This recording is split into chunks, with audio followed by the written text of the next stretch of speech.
Assalamualaikum warahmatullahi wabarakatuh. Alhamdulillah wassalatu wassalamu ala rasulillah wa ala alihi wa sahbihi wa mawala. Hamdan yuafi ni'amahu wa yukafi'u mazida. Ya Rabbana lakal hamdu kama yanbaghi li jalali wajhika wa 'azimi sultanik. Ya Rabbana lakal hamdu kama yanbaghi li jalali wajhika wa 'azimi sultanik. Ya Rabbana lakal hamdu kama yanbaghi li jalali wajhika wa 'azimi sultanik. Allahumma shalli ala Muhammad wa ala ali Muhammad kama shallaita ala Ibrahim wa ala ali Ibrahim wa barik ala Muhammad wa ala ali Muhammad kama barakta ala Ibrahim wa ala ali Ibrahim fil alamin innaka Hamidum Majid.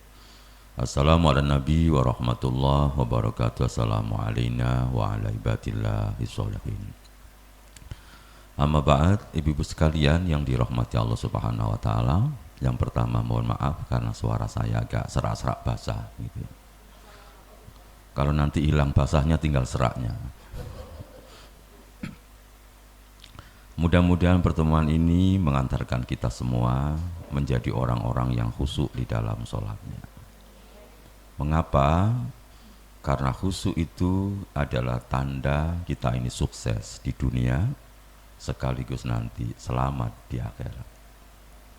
Jadi tidak ada artinya kesuksesan duniawi lalu sholat kita tidak khusyuk, maka itu adalah sebuah kerugian. Nah makanya Allah mengatakan qad aflahal mu'minun, sungguh orang yang beruntung, bahagia sekaligus selamat itu aflaha. Jadi kalau Bapak Ibu, kalau ibu-ibu sudah melalui tahapan, ada sukses, ada sehat, ada bahagia. Tahapan yang terakhir itu namanya selamat. Dan yang depan ini, sukses, bahagia, sehat, semua tidak ada artinya kalau nanti kita di akhirat tidak selamat. Dan aflaha itu adalah sukses, bahagia, sekaligus selamat.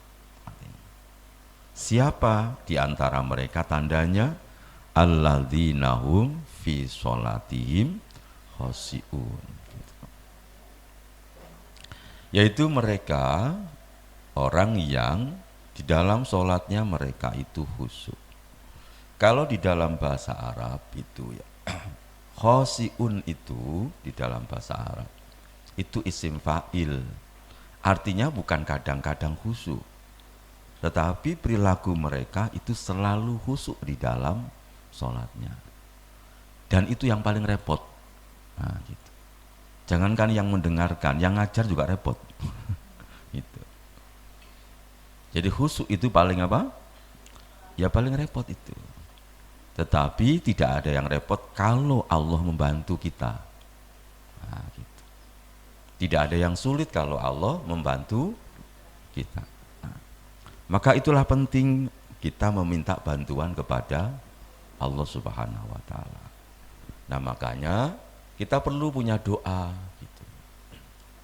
Ya, kita baca sama-sama doanya ya, supaya kita nanti diberi hati yang khusyuk oleh Allah. Doa ini bisa ditulis, bisa dihafal, bisa difoto ya. Kalau nulis kesuwen ya. Yang suwe saya saja yang membuatnya yang suwe ya. Jadi sampai tinggal foto. Kalau nanti minta PDF-nya juga saya kasih semua ya. Tapi ono oma biasanya gak diwoco. Oh suudon ya. Karena 500 halaman. Itu. Nah, biasanya saya sampaikan materi ini 2 hari 2 malam kalau di hotel gitu.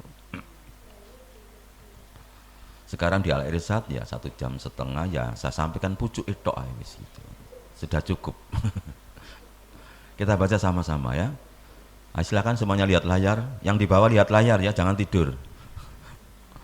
Allahumma inni a'udzubika min nafsin la tasba' wa a'udzubika min sholatin la tanfa' wa a'udzubika min du'ain la yusma' wa'udzubika min qalbin la yakhsha.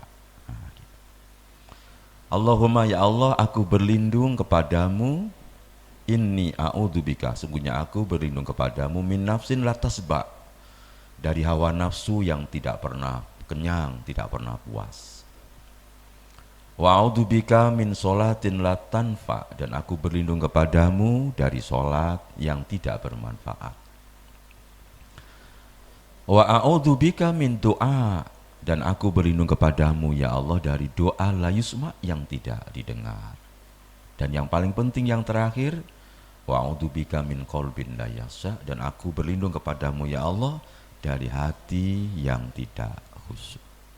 Karena hati kita ini milik Allah, maka kita minta kepada yang memiliki hati itu.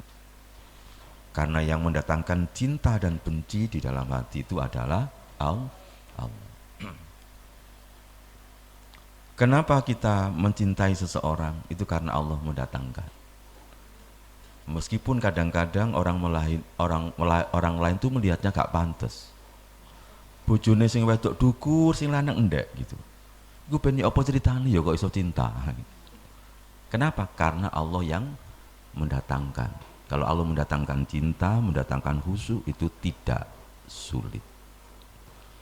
Kemudian yang kedua, khusyuk itu bukan hanya untuk kita, tetapi bagaimana semua keluarga kita, anak-anak kita semua menjadi orang-orang yang khusyuk. Maka ibu-ibu perlu doa, rajin dibaca ini, supaya anak-anak kita semua menjadi rajin sholat dan khusyuk di dalam sholatnya.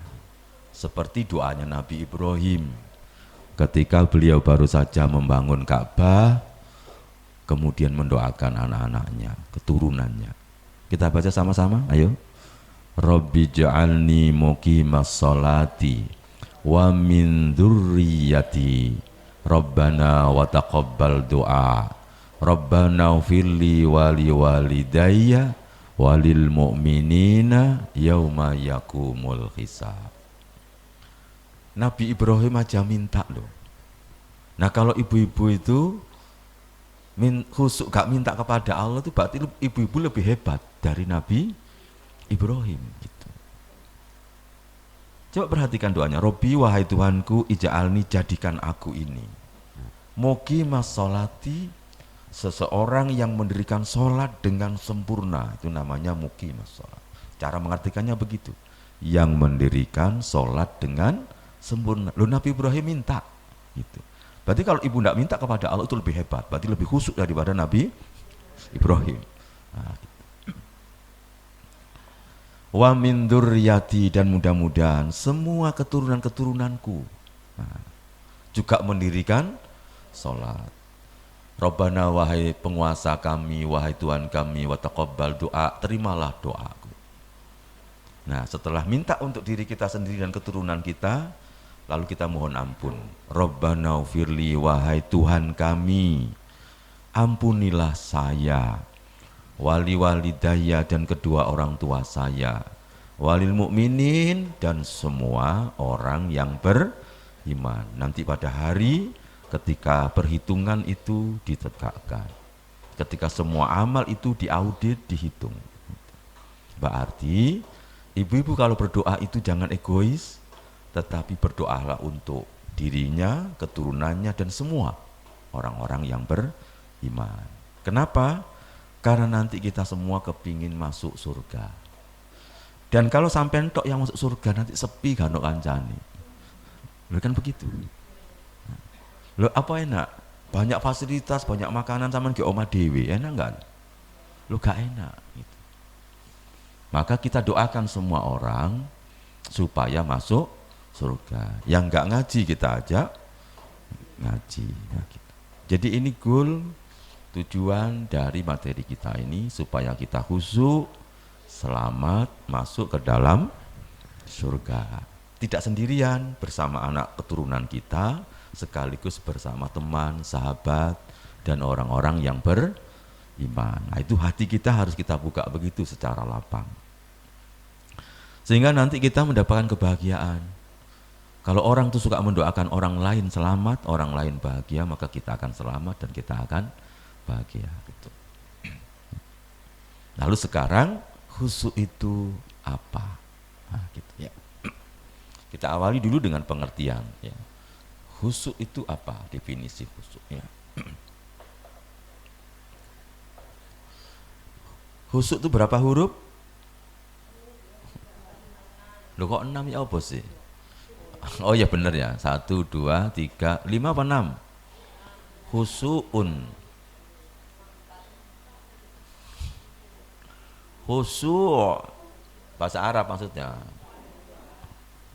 Kita lihat aja ya, jika keliru sampean ya. Khusyuk itu dari kata-kata khosa'a gitu. Dari kata-kata apa? Shin a, khosa'a yaksa'u, khusyu'an. Jadi khosa'a itu artinya apa? Artinya adalah merendahkan atau merendahkan diri. Ketika digandeng dengan kepala, ya, itu khosa'a roksahu, berarti makna pertama tadi apa? Tunduk atau rendah. Jadi kalau ibu begini, begini, menundukkan kepala begini, itu berarti namanya khusyuk, menundukkan kepala. Sehingga ketika bapak ibu nanti sholat sudah dengan menundukkan kepala, lihat ke tempat sujud, maka itu berarti sudah khusyuk secara lahir, secara bahasa. Berarti gampang kan khusyuk ya? Pokok ending kelu. Ketika, iya kan gampang. Ketika ibu-ibu mulai toleh sana, toleh kiri kanan, berarti sudah tidak khusyuk. Dan Allah sudah tidak melihat lagi. Nah, gitu. Jadi Allah tidak memperhatikan lagi sholatnya ibu-ibu. Kalau ibu tolah apa? Toleh. Maka fokus pertama adalah begitu kita berdiri, tundukkan kepala ke tempat sujud. Nah, gitu. Berarti ibu saya lihat sudah khusyuk semua karena sudah menunduk. Nanti di sini juga ada yang khusyuk. Lama-lama menundukkan kepala tapi ketiduran. Itu namanya khusyuk di dalam tidur. Nah. Yang kedua ya, kalau khusyuk itu nanti digandengkan dengan mata ya. Jadi mata. Khosa'a basobi basorihi misalnya. Sama ketika orang biasanya matanya lerak-lirik, kemudian dia menundukkan pandangan, maka berarti dia khusyuk. Roma bibasorihi. Nah gitu. Nahwal ardo. Maksudnya apa? Ghaddahu, menundukkan pandangan. Ketika orang asalnya melihat ke atas, lalu matanya ditundukkan ke bawah, ke tempat mana tadi? Tempat sujud, maka itu juga sudah khusyuk. Jadi makna khusyuk tadi bisa menundukkan kepala yang pertama, yang kedua menundukkan pandangan. Kalau digandeng dengan suara as-saut, khosa as-saut, khusyuk suaranya, itu berarti artinya merendahkan suaranya. Sehingga ketika nanti ibu-ibu sholat, suaranya rendah, tidak terlalu keras, maka itu sudah namanya khusyuk. Berarti menundukkan kepalanya, menundukkan pandangannya, dan merendahkan suaranya. Maka itu namanya apa? Khusyuk. Nah, kalau Nabi Muhammad bagaimana? Kalau Nabi Muhammad seluruh tubuhnya itu khusyuk tunduk kepada Allah. Bahkan seluruh urat sarafnya, seluruh tulang-tulangnya, kalau Nabi sholat itu dia tundukkan semua kepada Allah. Nah, makanya Nabi khusyuknya sangat luar biasa. Makanya Nabi kalau ruku itu doanya pakai yang ini. Yang ibu-ibu insya Allah sudah hafal semua ya. Hafal di luar kepala insya Allah ya. Saking hafalnya sampai gak lali ya. Karena di luar kepala. Coba sama-sama dibaca ayo. Allahumma laka roka'tu wa bika amantu wa laka aslamtu anta rabbi khosa'a sam'i wa basori wa mukhi wa azmi wa asobi wa mastaqallat bihi qadamayya lillahi rabbil alamin. Cocok kan? Ibu-ibu sudah hafal di luar kepala kan? Lah ya di luar toh ya. Dulu waktu sekolah kemana sampai kok bisa ndak hafal ini? Waktu hafalan ke depan nggak masuk ya? Oh ndak ada toh. Yang salah berarti bukan sampean itu. Berarti dulu gurunya ya. Dan alhamdulillah supaya saya tidak disalahkan oleh Allah Ta'ala dan murid-murid saya ke depan, saya ajarkan ya. Berarti setelah ini yang salah bukan saya, berarti sampean. Apa kata sahabat Ali bin Abi Thalib? Bahwa Nabi ketika ruku, dia membaca doa rukuknya ini. Apa artinya? Allahumma laka rokatu. Ya Allah, hanya kepadamu aku ruku, lalu Nabi ruku. Nah, gitu kan? Ruku. Dan ruku itu hanya untuk Allah, tidak boleh untuk yang lain. Maka kalau nanti ibu pergi ke Jepang, lalu orang Jepang begini semuanya, ibu tidak boleh. Saya Muslim, ruku hanya untuk Allah. Ketika menjadi pemain taekwondo gitu, juga tidak perlu pakai ruku, tapi cukup assalamualaikum warahmatullahi wabarakatuh gitu, karena kita adalah Muslim. Lalu wabika amantu, hanya kepadamu aku beriman, walaka aslamtu, dan hanya kepadamu aku menyerahkan diri. Anta Robbi, engkau adalah penguasaku, engkau adalah Tuhanku.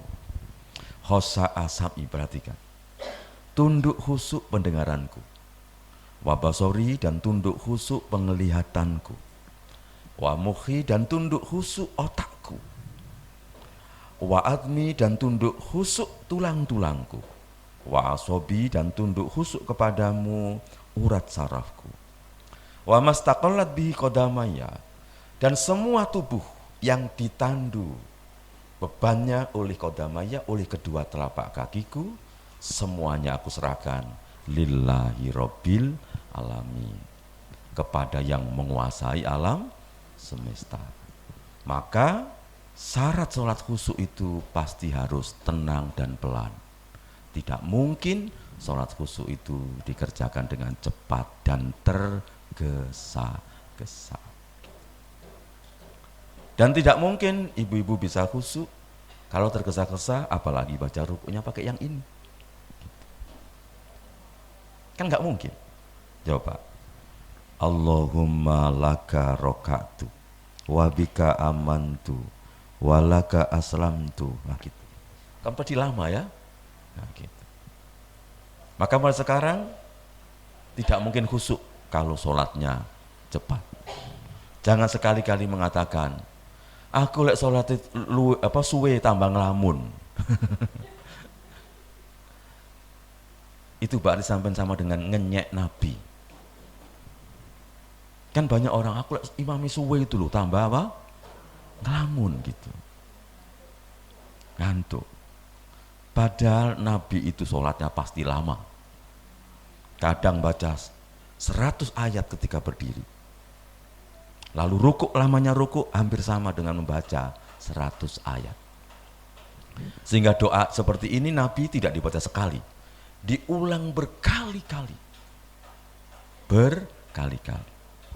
Like kita sekali aja enggak pernah karena belum hafal. Kan gitu. Biasanya subhana rabbiyal apa?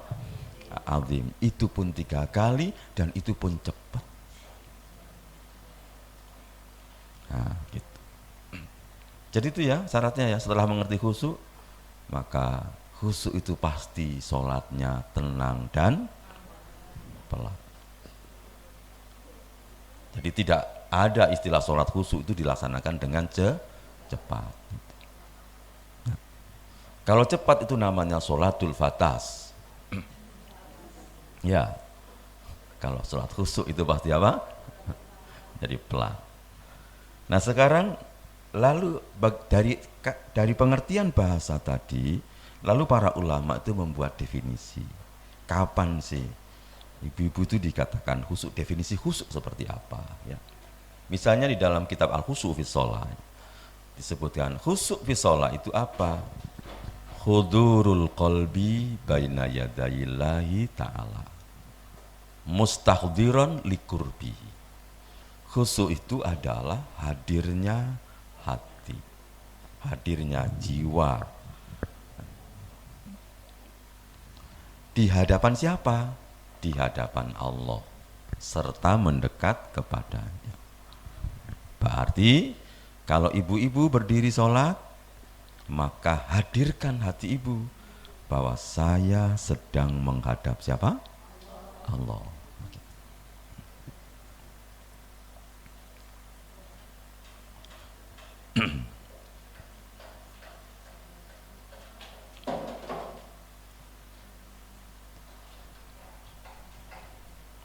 Lalu yang kita hadirkan apa?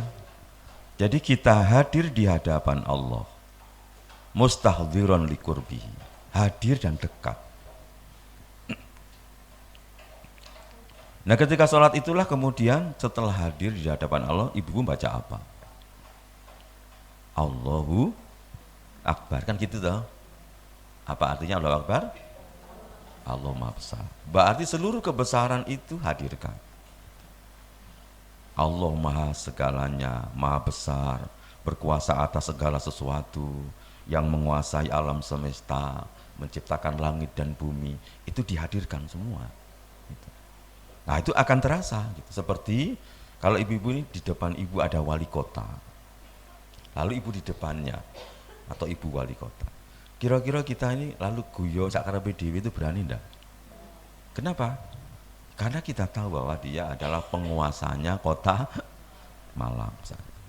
Nah kita sedang menghadap penguasanya alam semesta. Jadi ini definisi pertama ya, hadirnya hati di hadapan Allah serta mendekat kepadanya. Makanya khusyuk itu perlu persiapan, sehingga nanti hal-hal yang mengganggu hati selesaikan dulu, diselesaikan dulu.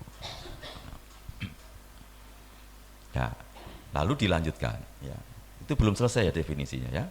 Hadirnya hati di hadapan Allah serta mendekat kepadanya. Fayus kunu lidzalika qalbuhu wa tatma'innu nafsuhu wa taskunu harakatuhu. Fayus kunu lidzalika qalbu, lalu hatinya tadi menjadi tenang, hatinya tenang. Tidak ndredeg, tidak ndredeg, tenang. Boleh ndredeg tapi ndredeg karena bertemu dengan Allah. Juga hatinya tidak ngos-ngosan. Makanya ibu-ibu kalau telat sholat itu, tiba-tiba kita mau sholat berjamaah, belum sampai masjid sudah koma. Akhirnya supaya mendapatkan takbiratul ihram imam, kita berjalannya dipercepat atau sepedanya digas, nah gitu. Seperti itu tidak boleh sama Nabi, dilarang. Kenapa? Karena nanti menyebabkan hatinya tidak tenang. Begitu, Allahu Akbar, Bismillah, kan begitu akhirnya ngos-ngosan. Apa maning umurnya sudah di atas 50 tahun. Nah, gitu. Akhirnya tidak tenang. Nah, tidak tenang hatinya, tidak tenang jiwanya, dan tidak tenang gerakannya. Nah makanya definisinya tenang hati, jiwa, dan gerakan badannya. Sudah begini aja, tenang gitu. Sehingga para salafus soleh itu, Imam Bukhari misalnya dicontohkan, dia ketika sudah berdiri sholat, mboiku dintup kalau jengking dia ndak ngereken gitu. Kita ini jangankan kalau ngerti kalau jengking kan, jangankan kalau jengking, nyamuk aja itu wes waduh gak karu-karuan gitu. Ulama-ulama dulu tidak berani, kenapa? Karena sedang dilihat oleh Allah. Ibarat kok sampai lomba baris berbaris dulu, upacara itu. Apa wani sampai hormat lalu kemudian ngukur-ngukur lalu apa wani enggak? Enggak, karena diawasi bahwa upacara enggak boleh begitu. Nah ini sholat enggak boleh begitu gitu. Nah, sehingga kita tenang gitu, tenang bahwa kita sedang dilihat oleh Allah. Tenang hatinya, jiwanya, dan juga tenang gerakannya. Jangan sampai seperti sebagian orang sing menakno kudungi, sing apa, marung gatel gitu ya. Terus saya begitu nanti itu sampai akhirnya kaget imami salam. Nah, saya paham ya? Lanjut ya. Bahwa nanti sedang ngantuk turu ya, nggak usah repot-repot. Apalagi AC-nya dingin sekali. kayak di Masjid Nabawi. Mudah-mudahan suara saya tidak habis. Wa yakillu iltifatu, itu. Kemudian sedikit menoleh, jangan sering menoleh. Maksudnya menoleh itu kalau memang dibutuhkan, ada sesuatu yang membahayakan gitu. Sedikit saja. Muta'adiban baina yadai Rabbi. Nah, santun muta'adiban itu ya. Santun di hadapan Allah. Mustahdiran jami'a ma yakul. Lalu menghadirkan kepada Allah semua perbuatan dan ucapannya. Nah, gitu. Semua perbuatan dan ucapannya. Mulai kapan? Min awali sholati akhiriha. Dari awal sholat sampai akhirnya. Maka dari sini ada PR bagi ibu-ibu semua. Ibu harus mempelajari artinya sholat. Jadi nanti setelah pulang dari sini, meskipun nanti, karena saya tidak bisa menyampaikan semuanya. Dari sini pulang, maka ambil buku pedoman sholat yang punya, satu persatu bacaan sholat yang kita baca itu pahami artinya. Karena itu caranya khusyuk. Jadi sholat yang khusyuk itu ketika bacaan yang kita baca itu mengerti maknanya, mengerti arti. Nah, itu definisi khusyuk secara lengkap ya.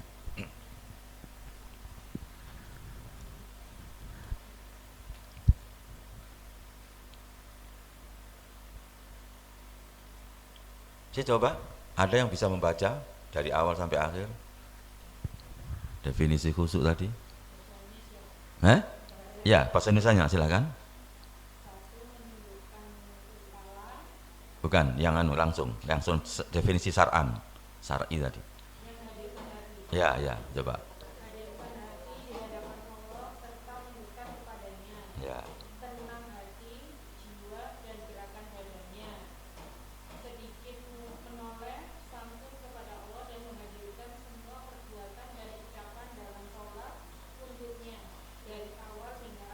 Oh ya, bagus. Nah, berarti lulus ya.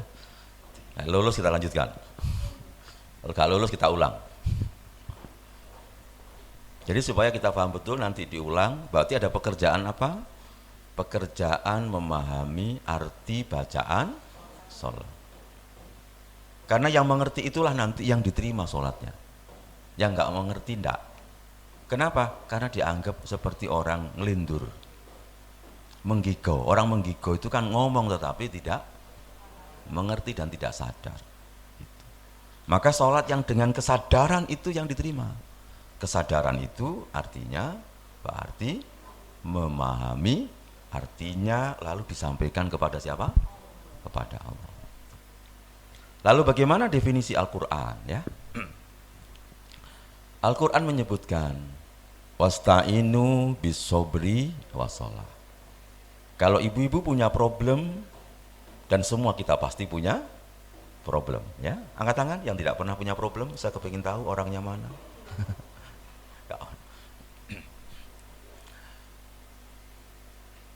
Berarti kita disuruh minta tolong ya, kepada Allah. Dengan apa? Sabar pertama. Yang kedua dengan sholat. Wa innaha lakabiratun illa alal khasiin.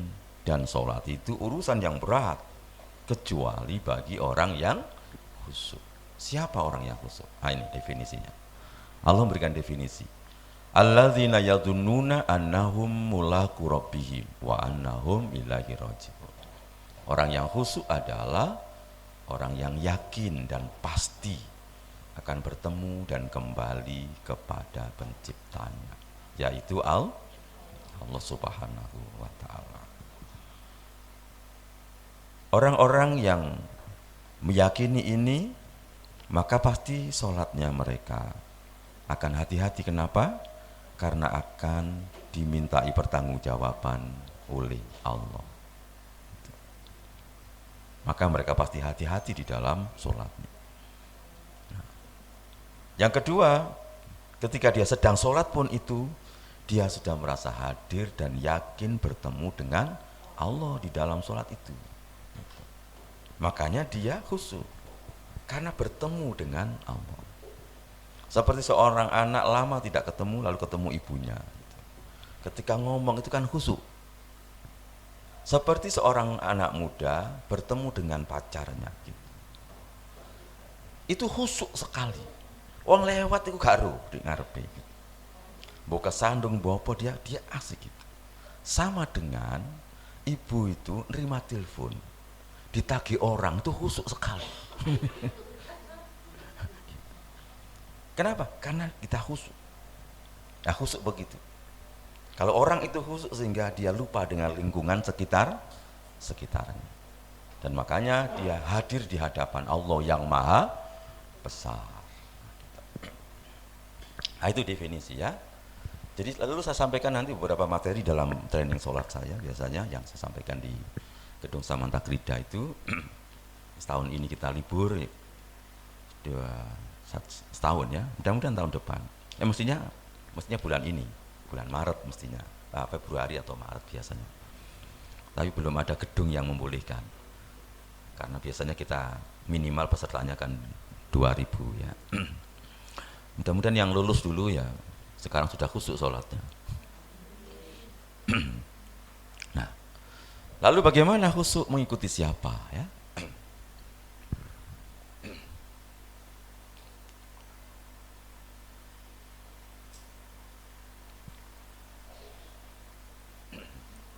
Khusyuk itu mengikuti, caranya mengikuti Rasulullah Sallallahu Alaihi Wasallam.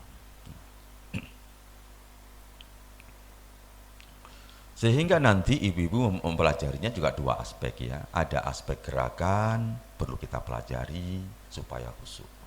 Ada aspek bacaan yang perlu kita pelajari. Ada gerakan, ada bacaan. Kemudian yang ketiga itu ada adab-adab sholat. Nah, berarti ibu perlu beli buku yang membahas tentang khusyuk. Banyak para ulama yang sudah membahas. Mudah-mudahan nanti kami juga mau menerbitkan buku, tapi masih proses agak panjang. Nah, sekarang kita lihat ya, ketika Rasulullah SAW mengatakan kepada para sahabat, sholatlah kalian semua kama ra'aitumuni usolli, sebagaimana kalian tadi melihat aku sholat. Nah, Nabi mengatakan begitu, itu ketika datang ke rumah beliau, itu rombongan yang dipimpin oleh seorang sahabat namanya Abi Sulaiman Malik bin Al-Khuwairis. Dia ini datang kepada Nabi bersama orang-orang di kampungnya. Waktu itu kami syababatun mutaqoribun, kami masih muda-muda dan usianya mutaqoribun sebaya. Fa'akomna, lalu kami tinggal indahu di rumah Nabi isrina laylah, 20 malam.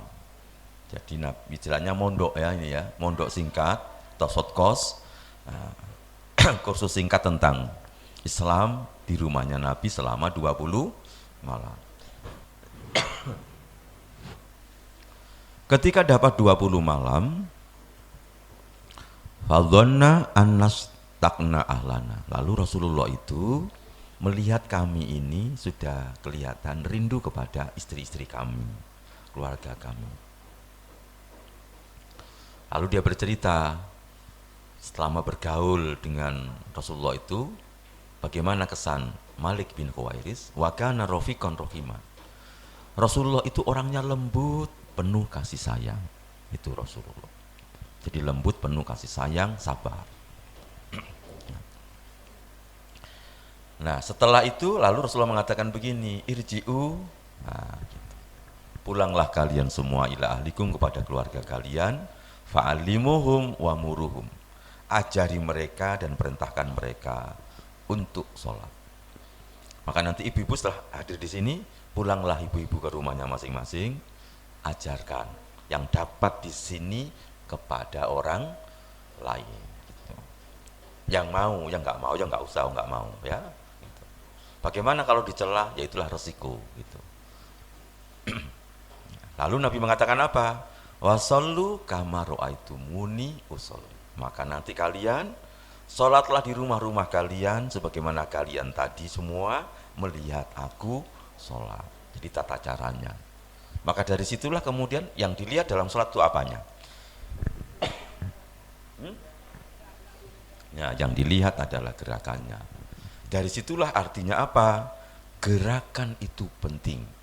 Dan gerakan itu juga mendukung khusyuknya sholat. Jadi jangan meremehkan gerakan, hanya mengutamakan hati. Hati penting, gerakan juga penting gitu. Nah, saya tak minum ya.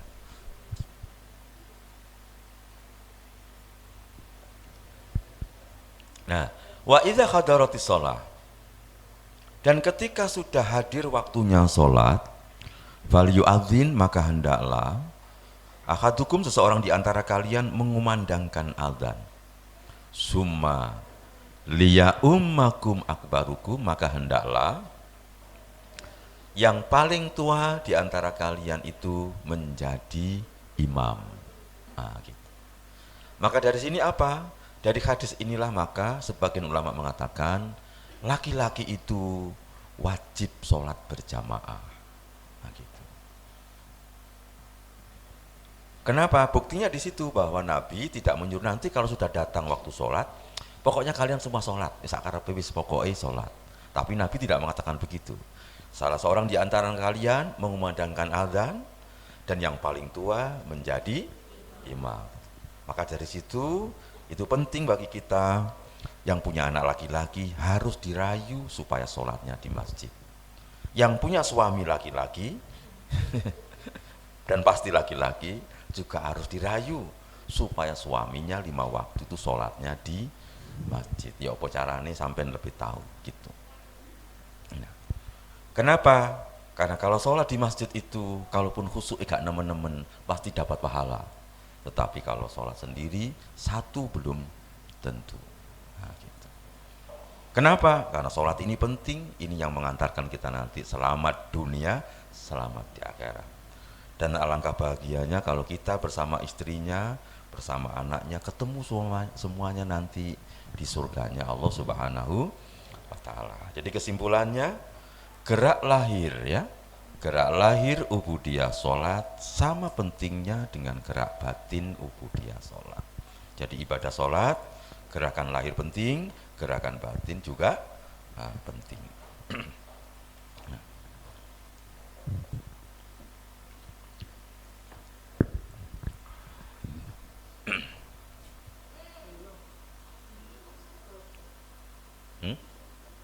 Oh, belum difoto. Mau difoto? Silakan. Moto ya kudu cepet ta. Saya lupa kalau ini umurnya sudah di atas 20 tahun ya. Iya, saya pelan-pelan dikit berarti ya. Supaya ada kesempatan mutu ya.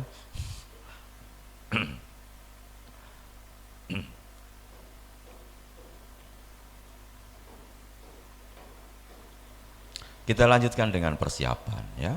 Jadi segala sesuatu itu perlu persiapan. Ibu-ibu kalau mau walimah persiapan apa enggak? Mau ada acara manten gitu? Persiapan, resepsi, persiapan? Persiapan. Maka sholat itu harus ada persiapan. Apa persiapannya? Yang pertama, pakailah pakaian terbaik.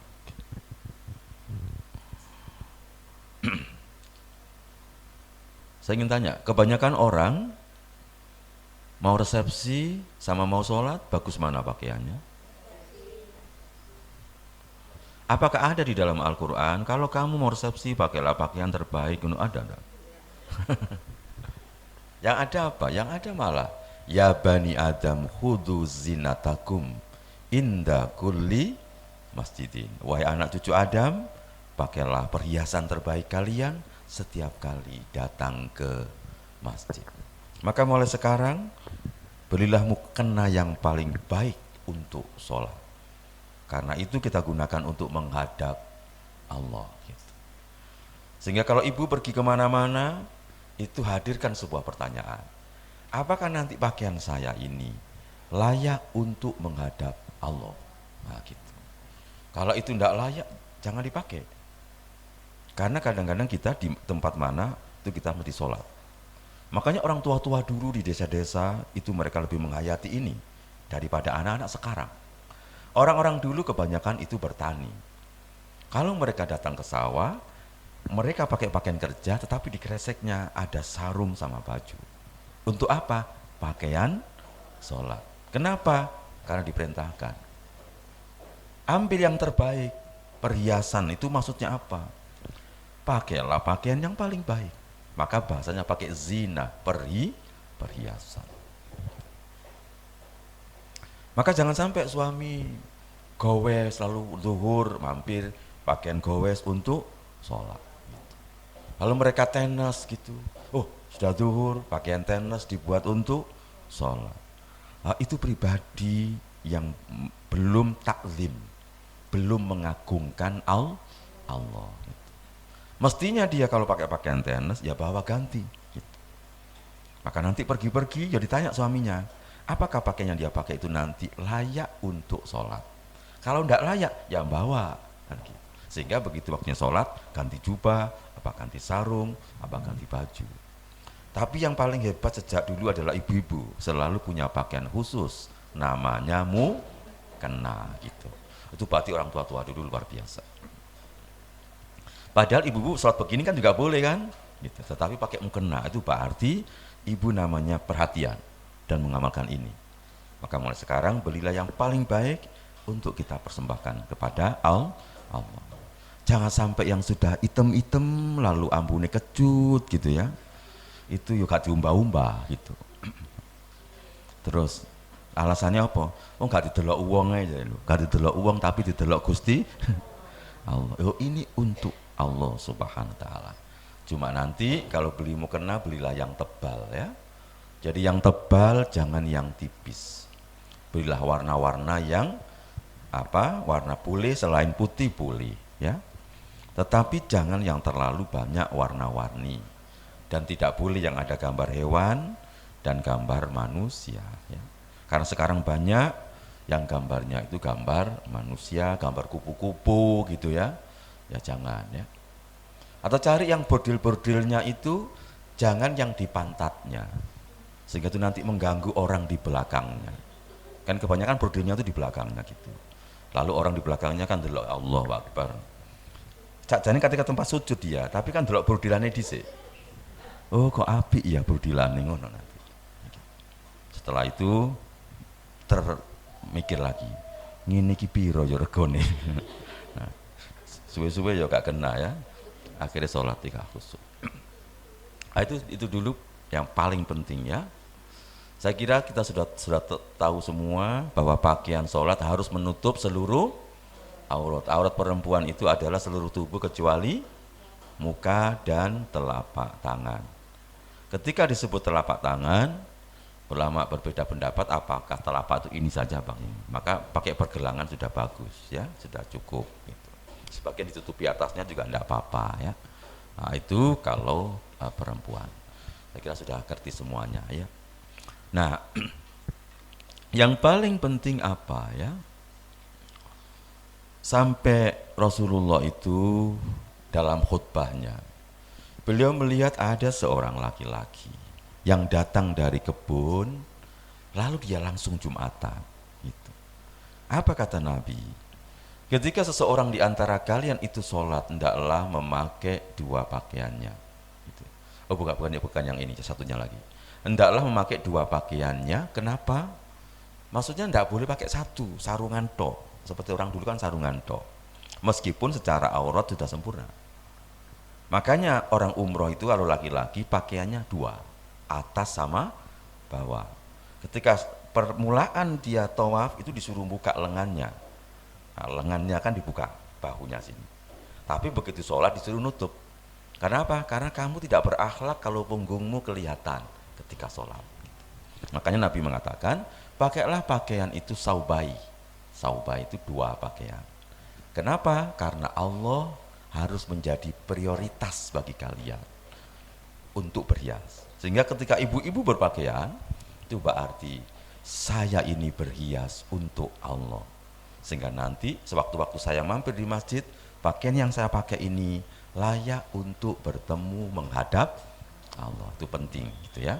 Nah, sehingga mulai sekarang niatnya berpakaian berhias untuk siapa? Untuk Allah. Kalau untuk Allah itu bagus, pasti untuk suami bagus ya. Karena kalau untuk suami tidak harus berpakaian kan gitu. Nah, lalu kalau laki-laki bagaimana? Kalau laki-laki ketika dia mau Jumatan, tadi itu diceritakan oleh Nabi, mau Jumatan dia pakai pakaian dari kebunnya. Apa kata Nabi? Ayyatakhidha saubain, hendaklah dia mempunyai dua pakaian. Li jumu'ati, satu untuk sholat Jumat, siwa saubai mihnatihi, selain pakaian profesinya, selain pakaian pekerjaannya atau pakaian kerja. Perlu dibedakan. Kecuali pekerjaannya di kantor gitu. Pakaiannya ini layak untuk bertemu dengan Allah. Ketika tadi sedang tenis, sedang jalan-jalan pagi atau jalan setengah siang, ternyata sampai zuhur gitu. Lalu pakaian olahraga tadi dibuat sholat, maka itu yang sebaiknya kita hindari. Nah kemudian kalau laki-laki ke bawahnya itu pakaiannya hendaklah tidak mencapai kedua mata kakinya. Jadi usahakan maksimal sampai di mata kaki, jangan melebihi kedua mata kaki, karena itu dilarang oleh Rasulullah Shallallahu Alaihi Wasallam. Ya, saya kira cukup itu pakaian baik laki-laki ataupun perempuan ya. Nah, kalau perempuan usahakan mukenanya yang tebal ya. Tipis boleh, tetapi kalau ibu rangkepan kayak begini lalu pakai mukena gitu. Karena sekarang banyak mukena yang tipis itu. Nah, kalau rangkepannya tidak ada, itu kan bisa transparan kan gitu. Apalagi kalau itu tugelan. Mukena tugelan ya apa? Mukena apa? Yang ada atas bawah itu loh ya. Nah, itu kan kadang-kadang ibu-ibu lupa, takbirnya terlalu tinggi gitu. Kan bisa buka kan gitu. Makanya orang tua-tua dulu pakainya ada lengannya, sehingga ketika lengannya tinggi pun tidak mempengaruhi. Nah, gitu. Itu yang perlu diperhatikan ya. Nah.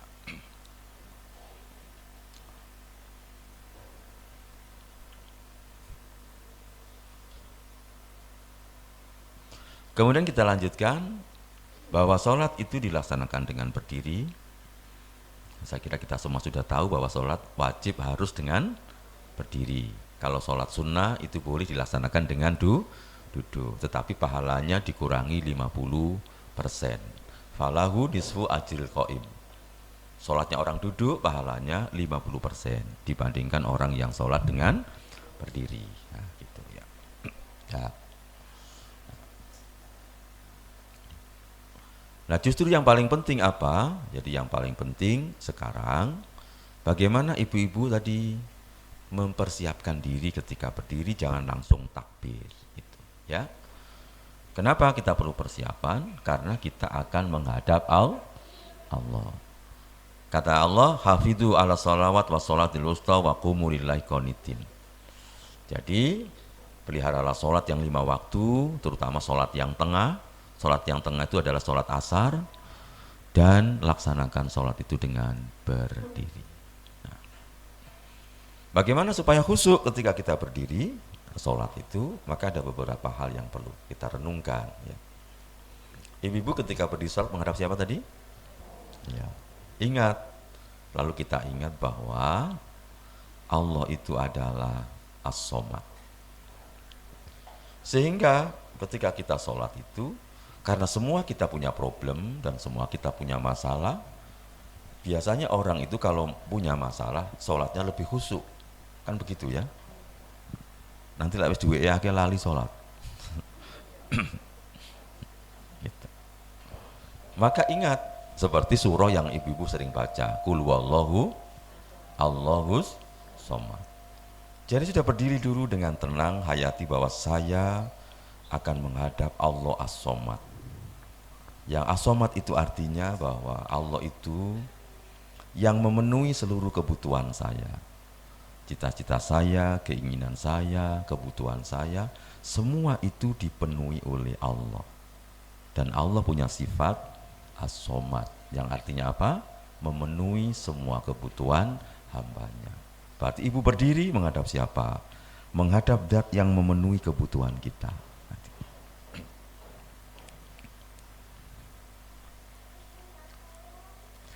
Sekarang saya ingin tanya, ini ada dua teman sama-sama berdiri.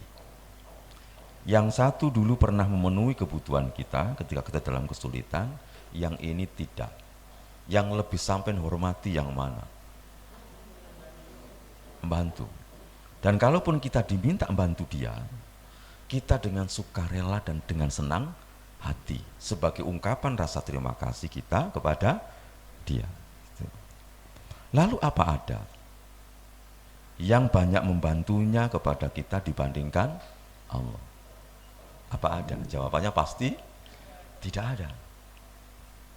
Nah, itu yang harus kita hayati, bahwa semua kebutuhan kita itu dipenuhi oleh Allah. Nah, karena Allah yang memenuhi, udah sampaikan aja. Kita punya asa, punya cita-cita, punya harapan, impian, dan punya problem kehidupan. Semua sampaikan. Bahwa dalam sholat tidak perlu dipikirkan, tapi bahwa di dalam sholat lalu titipkan kepada Allah. Loh, wis enak. Jangan dipikir stres sampai sumpek gitu. Kenapa? Karena tidak semua persoalan kehidupan itu bisa selesai dengan pikiran. Mau dipikir apa sampean? Wis gak duwe-duwe, loro, bojo muring-muring gitu. Kan kerjaan gak iso kan gitu. Kalau sudah begitu bagaimana? Itu yang bisa menyelesaikan hanya siapa? Hanya Allah. Kan orang pernah mengalami begitu kadang-kadang. Wis gak duwe-duwe, awak loro gitu ya, bojone rewel gitu ya. Anaknya rewel pisan, moro tuane nyocot. Ditambah gitu. Oh, numpuk-numpuk gitu. Ikut kayak gini meledos. Ya sudah, tidak perlu pusing, sampaikan semua itu kepada Allah. Nah, yang kedua, ini kita masuk penghayatan ya, sedikit-sedikit. Yang kedua apa? Tadi kita serahkan, namanya bertawakal. Wa tawakkal 'alal hayyil ladzi la yamut. Serahkan dirimu sepenuh hati. Kepada siapa? Kepada Allah. Perhatikan, Allah itu yang maha hidup, yang tidak akan mati. Saya ingin tanya, suami ibu-ibu akan mati apa enggak? Ya makanya jangan bertawakal kepada suami, karena suami bisa mati. Jangan pasrah bongkoan. Pasrah bongkoan itu hanya kepada Allah. Suami itu kalau ada layani dengan baik, kalau enggak ada biarkan. Juga enggak perlu dipikirkan. Lah dipikirkan nanti kayak kono gak seturu, sing ini juga gak seturu. Soalnya podo mikiri. Sehingga seorang wanita itu dia akan tegar. Kenapa? Karena dia bertawakal kepada yang maha hidup.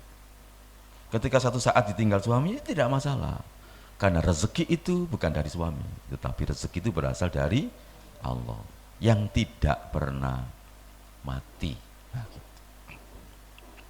Jadi serahkan semua urusan tadi itu kepada yang tidak pernah mati dan tidak pernah lali. Lalu ada lagi, ini namanya syarat khusyuk itu di sini supaya orang bisa khusyuk itu ini namanya latihan ma'rifatullah. Jadi kita hadirkan supaya khusyuk itu kita harus ma'rifatullah, mengenal siapa? Allah Subhanahu wa taala. Lalu ibu-ibu tawakalnya kepada zat yang maha hidup tidak pernah mati.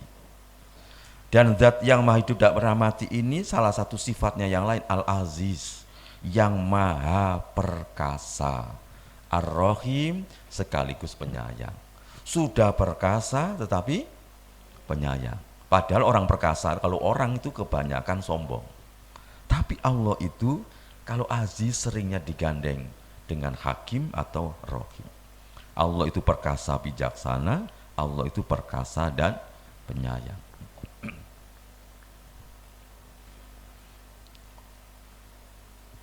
Nah, ini yang betul-betul kita hayati, kita rasakan kalau perlu kita ini sampai mengalami peristiwanya. Keperkasaan Allah itu. Dan dalam hidup kita pasti pernah merasakan. Kalau saya terutama yang saya sangat merasakan betul itu di era corona itu. Itu saya betul merasakan keperkasaan dan kasih sayang Allah.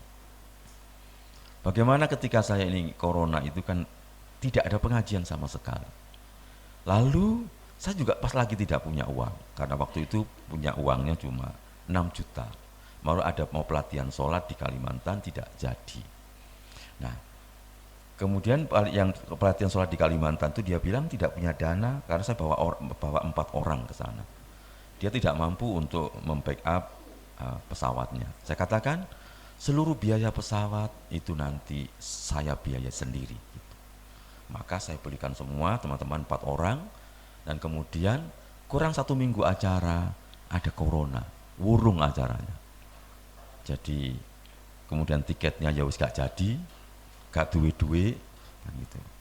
Setelah itu tambah loro gak duwe-duwe kan gitu. Loh ternyata apa? Keperkasaan Allah itu ternyata ketika saya sakit ini tak iling-iling, rezeki saya lebih banyak daripada saya sehat. Akhirnya kadang-kadang saya ngomong ini kepada Allah, ya Allah kok enak loro ya Allah gitu.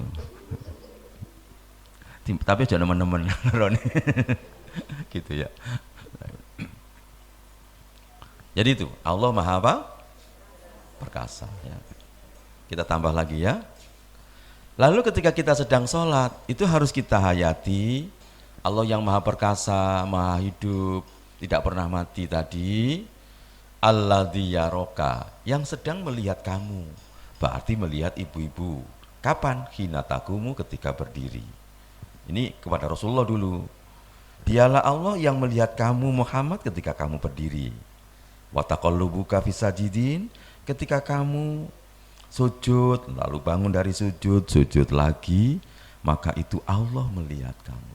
Berarti ibu-ibu kalau sholat dilihat siapa? Ya itu hadirkan, kita sedang dilihat Allah, maka gerakannya ya harus kita jaga. Karena dilihat oleh Allah. Lo dilihat Allah gak isina sampean morong ini dilihat Allah, marono ganti rini, marono nyekeli jenggote digenek-genek no gitu misalnya. Kita sedang dilihat, ya, maka jangan banyak gerakan, tenang gitu. Karena Allah melihat.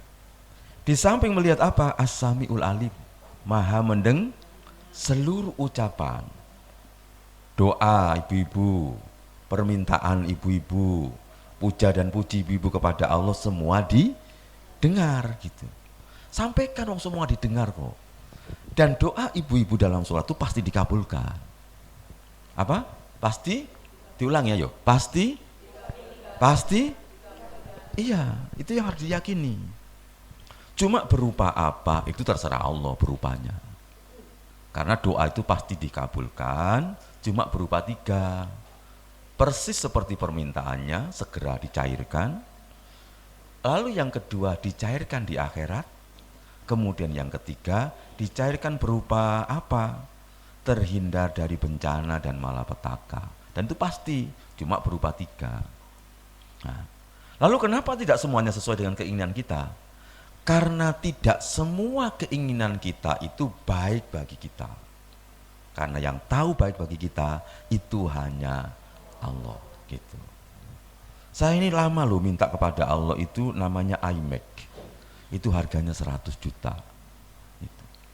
Sudah lama saya doa di Masjidil Haram 2017. Di Masjid Nabawi saya juga doa. Saya ini butuh iMac. Mungkin Allah melihatnya. Kamu butuh apa? Kepingin kan gitu. Butuh apa? Kepingin, mungkin begitu. Nggak datang-datang. Datangnya di tahun 2021, akhir 2020 gitu. Itu datang dan dibelikan orang lagi, nggak pakai beli sendiri gitu. Apa? Karena mata saya mulai burak. Nah gitu. Kalau matamu wis burak tak kayak isi ngombo kan gitu. Karena sudah menjadi kebutuhan. Mungkin kalau beberapa tahun yang lalu itu ada kesombongan gitu. Oh gaya rek gitu. Laptopnya ratusan juta gitu. Tapi sekarang nggak pakai gaya lagi karena itu sebuah kebutuhan. Kalau saya bekerja di sini itu sudah rotok burak. Kalau habis isya itu bisa kuat mata. Tapi begitu lebar iso melek maneng kan gitu ya. Jadi paham ya? bahwa yang mengetahui terbaik bagi kita itu siapa? Nah, maka yakin doanya pasti apa? Dikabulkan. Cuma itu berupa pasti yang terbaik untuk kita. Jadi yang dicairkan itu pasti yang terbaik untuk kita ya. Kemudian yang perlu diingat-ingat ini, silakan dibaca ibu-ibu ayo. Allah selalu menatap hambanya ketika sholat selama sang hamba tidak itu, maka jangan noleh-noleh. Jadi kalau ibu-ibu noleh itu berarti Allah gak ngereken gitu. Ibaratnya kan begini ya, misalnya ibu punya anak, lalu sudah kamu duduk di depan sini ya, lalu dia suruh bicara, lalu kita kandani noleh-noleh, muring-muring apa enggak sampean? Kok dikandani kok melengos-melengos saya kan gitu nanti. Nah gitu. Sholat ini, jadi Allah tuh melihat kita, maka jangan tolak-toleh. Malam yaltafit kata Nabi, la yazalullah azza wa jal muqbilan alal abdi wa huwa fi sholati. Malam yaltafit, selama dia tidak tolak-toleh. Fa idzal tafata insarafa anhu. Ketika dia tolak-toleh, maka Allah akan berpaling darinya. Sehingga kita lalu mengenal apa? Ihsan ya. Apa ihsan? Anta budallaha ka'annaka tarahu fa illam takun tarahu fa innahu. Kita beribadah disuruh ihsan, yaitu seakan-akan melihat. Kalau tidak bisa, yakinlah bahwa Allah melihatmu gitu. Nah, karena kita dilihat oleh Allah, maka ibu-ibu jadikan sholat yang kita lakukan itu sholat yang terbaik. Gitu. Apa ndak izin sampean itu ya? Kenapa? Karena Allah telah memberikan fasilitas terbaik kepada kita. Gitu. Itu. Wa ahsin, berikan yang terbaik. Kama ahsanallahu ilaika, sebagaimana Allah telah memberikan yang terbaik kepadamu. Ibu-ibu diberi mata yang terbaik. Itu tahu baiknya mata kalau matanya sudah rusak. Ibu-ibu diberi gigi yang terbaik oleh Allah. Dan kita akan tahu gigi itu terbaik bagi kita kalau gigi sudah bolong-bolong kayak saya ini. Gitu. Dan nanti mau ganti gigi berapa? 1 jutaan. Gitu. Betapa itu mahal semua. Kita punya otak, punya tangan, punya kaki, semua itu dengan teknologi paling canggih, paling baik. Lalu kenapa lalu kita persembahkan untuk Allah sholat yang asalan gitu. Sementara setiap hari fasilitas kita nikmati. Kita menikmati udara, oksigen gitu ya, dengan paru-paru kita, semua gratis gitu. Ibu-ibu kan bisa tahu mahalnya pernafasan tuh kalau sudah kena corona gitu. Dan saya kena corona cuma 13 hari, alhamdulillah gak lama-lama. Nah, dan saya bersyukur sekali dan saya kira saya sudah mati. Dan alhamdulillah sekarang saya masih diberi umur dan bisa bertemu dengan ibu-ibu ya. Maka saya ingin memberikan yang terbaik. Dalam semua hal saya berusaha gitu. Karena saya sudah berjanji sama Allah dan saya juga malu sama Allah. Nah, makanya saya tidak mau kalau bikin acara-acara itu biasanya itu asal-asalan, saya tidak mau. Gitu. Kenapa? Karena kita malu sama Allah, karena Allah sudah memberikan fasilitas terbaik untuk kita semua. Makanya caranya bagaimana? Sholatlah seakan-akan itu sholat yang terakhir. Ngomongnya gampang tapi lebih sholat ke susu. Gitu. Sholatnya cepet rasanya suwi. Gitu. Makanya yang enak itu ibu-ibu ya. Sholatnya kan di rumah. Itu bisa iramanya diatur sendiri. Nah itu persiapan. Kemudian persiapan lagi, hadapkan dirimu ke arah kiblat ya. Ibu perhatikan yang dihadapkan apanya? Yang dihadapkan itu adalah pertama telapak kakinya. Ibu pastikan telapak kaki itu hadapkan ke kiblat. Banyak orang itu biasanya kakinya begini, agak serong ya. Nah ini biasanya memang kalau saya materi sholat itu saya bawa mic sendiri memang biasanya. Nah supaya tidak pegang, tidak pegang dan nggak ada kabelnya. Banyak orang itu begini ya. Maka sekarang lihat nanti kalau mau sholat itu lihat kakinya disiapkan dulu, seret lurus gini. Jadi jari-jarinya itu pastikan jari-jari menghadap kemana? Kiblat. Tapi banyak orang kan begini kan? Oh iya, maka nanti diginikan. Karena itu akan mempengaruhi struktur tubuh ibu-ibu akan tetap sehat bagus. Lalu dadanya diangkat, begini tegak lurus gitu. Jadi kakinya ujung jari-jari menghadap kiblat, tubuhnya tegak lurus. Dan itu yang dilakukan oleh siapa? Rasulullah. Jadi kalau beliau berdiri mu'tadilan gitu ya. Jadi Rasulullah itu berdiri kokoh sambil ditarik sedikit ya, dadanya ya dibuka lebar ya, begini. Nah, gitu. Nah, perutnya diangkat supaya perutnya ibu-ibu nanti rodok langsing didik gitu ya, tidak terlalu ke depan gitu. Nah, cara ngukur perut ibu-ibu itu, lingkar perutnya itu standar apa tidak, itu gampang. Kalau ibu lihat setelah itu lihat ke bawah, jempolannya kelihatan, itu berarti perutnya standar. Kalau jempolannya tidak kelihatan lalu baru begini, itu berarti kegedean perutnya. Berarti perlu cepat dikurangi. Caranya sholatnya ditarik begini ya. Nah gitu. Nah berdiri lurus itu nanti akan mempengaruhi struktur tubuh ya. Tubuh ibu-ibu akan sehat, tulang belakangnya nanti juga akan sehat, akan mempengaruhi kesehatan tulang belakang ibu-ibu semuanya. Nah menghadap kiblat itu, ini yang perlu diperhatikan ya. Kita bersyukur ya kepada Allah. Nah.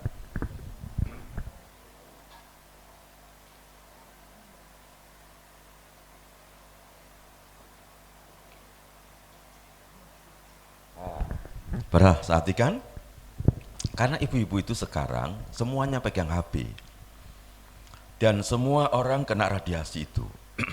Dan kita bersyukur kepada Allah. Kita punya gerakan sholat, diantaranya gerakan sujud, menyebabkan aliran gelombang elektromagnetis dalam tubuh akan mengalir keluar, memasuki bumi melalui 7 organ tubuh yang menempel ke bumi ketika sujud. Gitu. Sehingga radiasi-radiasi dalam tubuh kita akan hilang kalau kita sujud. Dan sujud itu akan dahsyat kalau sujudnya itu menghadap ke kiblat. Karena Ka'bah itu adalah pusat gravitasi bumi.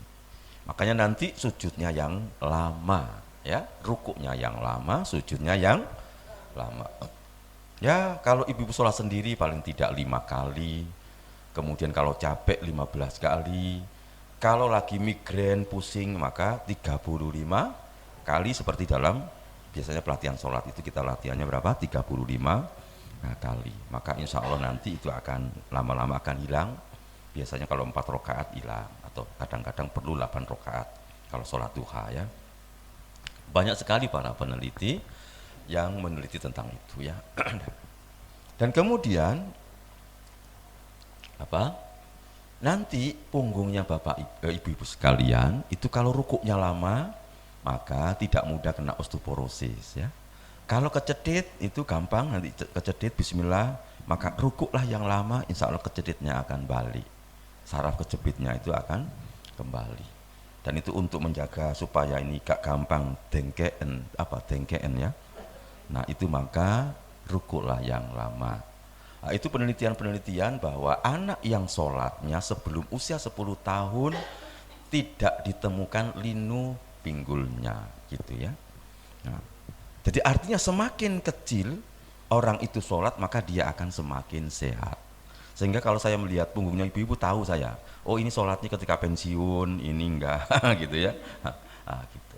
Nah, saya kira cukup itu sebagai pengetahuan. Nanti kita sampai jam berapa? 11.30 ya, berarti saya sampai 15. 11.15. Ada pertanyaan nanti ya? Ya. Satu lagi aja ya. Nah. Sempurnakan barisanmu. Nah, ini. Sempurnakan barisanmu dan rapatkan. Ini kalau sudah hubungannya dengan sholat berjamaah ya. Kita meniru siapa? Kita perhatikan. Ketika Nabi memimpin sholat, itu ngomong kepada kaum muslimin, kenapa kalian barisnya tidak seperti barisnya para malaikat? Jadi para malaikat sangat takdim, mengagungkan Allah. Lalu para sahabat tanya, ya Rasulullah, bagaimana sih barisnya para malaikat itu? Mereka para malaikat itu selalu menyempurnakan barisan yang pertama dan merapatkannya. Maksudnya apa? Maksudnya kalau barisan shaf pertama itu belum penuh, tidak boleh membuat shaf yang kedua. Gitu. Nah, kalau ibu-ibu datang lebih dulu, maka hendaklah menempati shaf yang pertama. Itu kalau ada tabirnya. Jangan suka di belakang. Karena suka di belakang itu nanti akan menjadikan terlambat dari rahmat Allah. Ya. Sehingga para sahabat dulu mereka berebut di shaf yang pertama, karena shaf pertama ini shaf yang paling penting, ya, paling baik, paling banyak pahalanya. Yang suka di belakang-belakang akan mendapatkan ancaman, gitu ya. Yang suka di belakang, apa kata Nabi? La yazalu qaumun yata'akharuna hatta yuakhirahumullah. Yang suka di belakang-belakang itu akan terlambat dari mendapatkan rahmat Allah. Kalaupun nanti masuk surga, maka dia akan terlambat masuk surga, dia di nerakanya lebih lama. Nah, gitu. Naudzubillah min dzalik, gitu ya. Nah, maka datang lebih awal, maka itu sangat bagus sekali ya. Nah, sekarang yang paling penting bagaimana caranya ya? Nah, ini yang paling penting. Bagaimana caranya rapat itu? Definisi rapat, perhatikan gambar ya. Rapat itu artinya pertama caranya bahu menempel dengan bahu. Jadi ibu-ibu kalau berbaris, bahu menempel dengan bahu dulu ya. Dah. Setelah baunya nempel, baru telapak kakinya yang ditempelkan dengan telapak kaki temannya. Jangan dibalik. Kalau nanti telapak kakinya dulu nempel, maka nanti baunya tidak nempel. Karena kebanyakan orang itu barisnya tidak rapat. Nah, gitu. Jadi Nabi mengajari kita supaya rapat caranya bahu menempel dengan bahu, telapak kaki menempel telapak kaki seperti menempelnya batu bata dengan batu bata yang lain. Jadi kalau pakai gambar seperti ini ya, perhatikan. Ibu-ibu menempelkan bahunya dulu dengan temannya. Gak peduli itu panas atau ongkep, tidak masalah. Kalau dalam rangka menunaikan sunnah Nabi. Baru setelah itu menempelkan telapak kakinya dengan telapak kaki temannya. Bukan menempelkan telapak kaki dengan telapak kakinya sendiri ya, tetapi dengan temannya itu. Ya ulang, menempelkan telapak kaki dengan telapak kaki saudaranya yang berada di sebelah kanan dan di sebelah kirinya ya. Nah. Kenapa lurus dan rapat? Karena lurus dan rapat itu bagian dari kesempurnaan sholat. Sehingga kalau sholatnya tidak lurus, sholat ibu-ibu tidak sempurna. Tidak sempurna itu apa maksudnya? Dikurangi pahalanya. Seharusnya dapat 27 ya dapat 10, dapat 5 karena tidak sempurna. Nah, kemudian bagaimana caranya lurus ya? Banyak orang caranya lurus itu menggunakan ujung jari-jari. Gitu. Perhatikan gambar berikut ini. Lurus itu tidak menggunakan ujung jari-jari. Lurus itu menggunakan ujung tumit. Ya. Kalau ada garis karpet, maka tumit diletakkan di atas garis. Maka pasti lurus karena tumit orang itu sama. Tetapi kalau panjangnya jari-jari orang itu tidak sama. Nah, gitu. Jadi meluruskan barisan caranya menggunakan tumit kaki. Kalau tumitnya ketemu, mata kakinya ketemu dengan mata kaki temannya, maka itu pasti lurus. Nah, kemudian apa resiko yang kedua? Yang kedua, kalau tidak lurus dan tidak rapat, maka hati orang Islam itu suka bertengkar, suka berselisih. Dan kita bisa melihat sekarang, orang Islam itu suka bertengkar. Kenapa? Karena kebanyakan di musola-musola, di masjid-masjid itu, shafnya tidak lurus dan tidak rapat. Karena perkataan Nabi pasti benar dan tidak pernah salah. Sehingga Nabi ketika beliau menyuruh kaum muslimin lurus dan rapat, Nabi itu keliling loh. min nahiyatin ila nahiyatin, keliling dari tempat satu ke tempat yang lain. Nabi itu kelilingi, ayo kamu luruskan, kamu rapatkan, ayo kamu luruskan, kamu rapatkan. Kenapa? Ada risiko. Jika barisanmu tidak rapat, hatimu akan mudah berselisih gitu. Tidak bisa disatukan gitu ya. Nah kemudian yang lain apa? Kalau ibu-ibu seperti ini ya, yang atas apa yang salah yang atas? Tidak lurus ya. Yang bawah apa salahnya?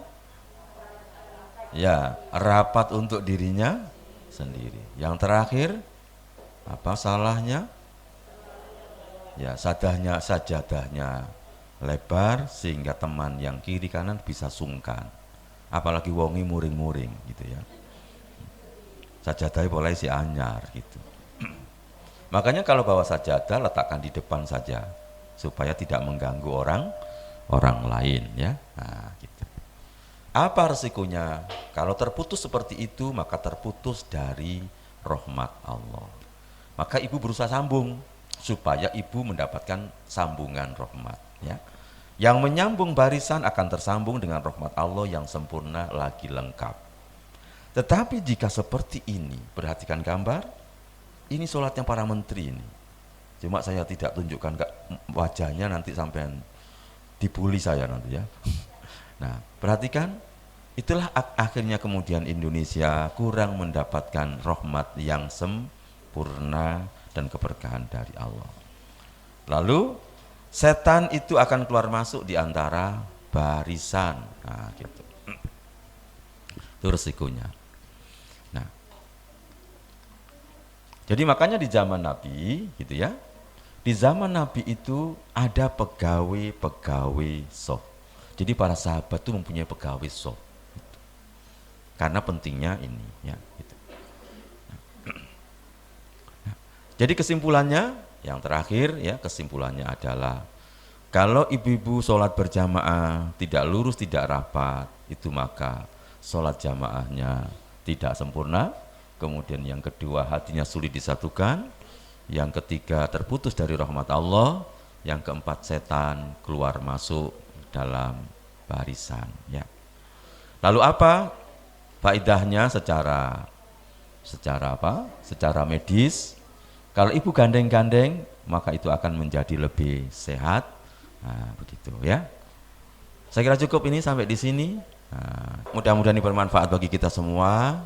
Mudah-mudahan Allah menyelamatkan kita dari api nerakanya, dan mudah-mudahan Allah menyelamatkan kita dari api nerakanya dan memasukkan ke dalam surganya. Mudah-mudahan kita bisa bertemu dengan anak kita semuanya, dengan keluarga kita di surganya Allah Subhanahu wa taala.